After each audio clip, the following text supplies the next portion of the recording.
Am I talking loud enough? Yes, yes, and I may stay close to you just to be sure. That's why I'm not trying to get your other features on here, just your voice. The development's not completely done. The crash in the economy affected us like it did everybody else. There's another building like this one down at the end that's designed and approved to be built down there. It has 14 units. We weren't able to build it. And the reason I point that out is because the water that comes off these roofs, you can see all the downspouts, goes into rain gardens. And there's 3 rain gardens. That's one. That's another that's not built because they're the building. And then there's another between the 2 carriage houses over there. What those rain gardens do, you learned about rain gardens, right? Again, you can probably tell me more about them than we know from doing and having done it several years ago. But all the water from the roofs, the flat roofs, is collected, goes under here, and it goes into, you can see the rain garden.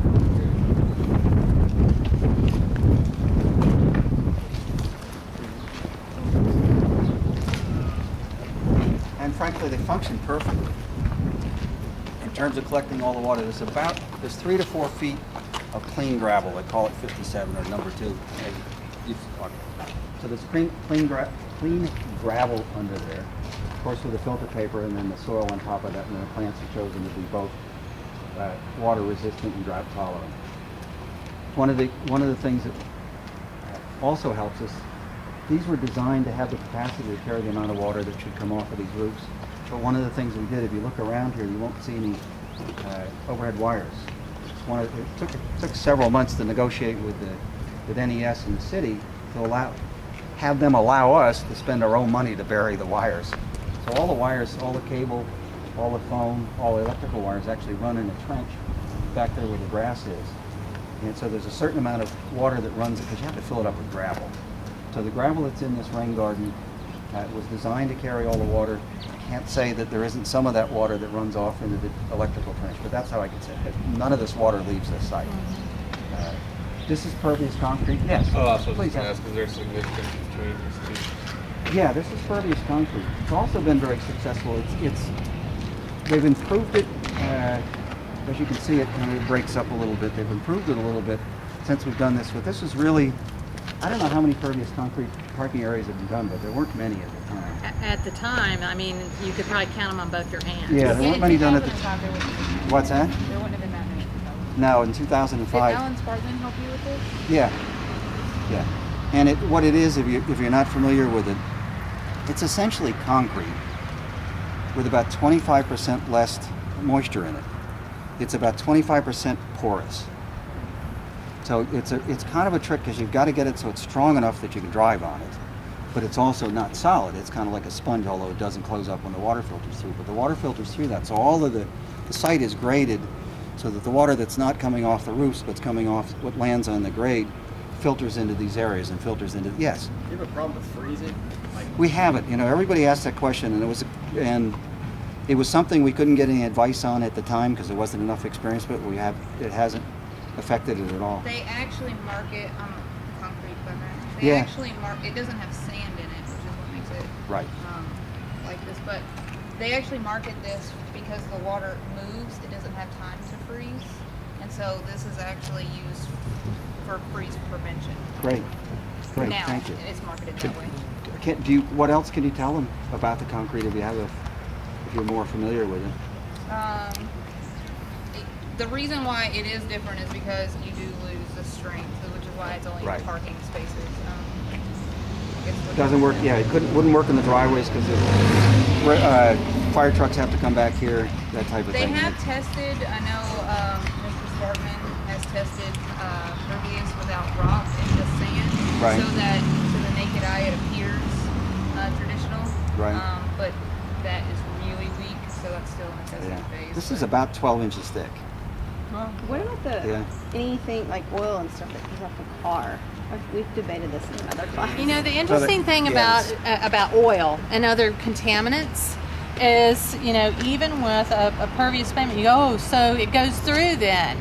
But the thing is that's better about it is that this pervious pavement and then the ground underneath provides a type of filtration for the contaminants. Whereas if this was all just Right. asphalt or cement or concrete, it would wash straight off. And Stream. it would be, there wouldn't be that infiltration. So some of the water would leave the site with those contaminants and go down to the river. But I mean, you've still got oil then filtering down. Isn't into it the true yard. that there's bacteria captured Yeah. in the concrete And that it breaks helps? it down. It breaks that Okay. down. Yeah. Yeah.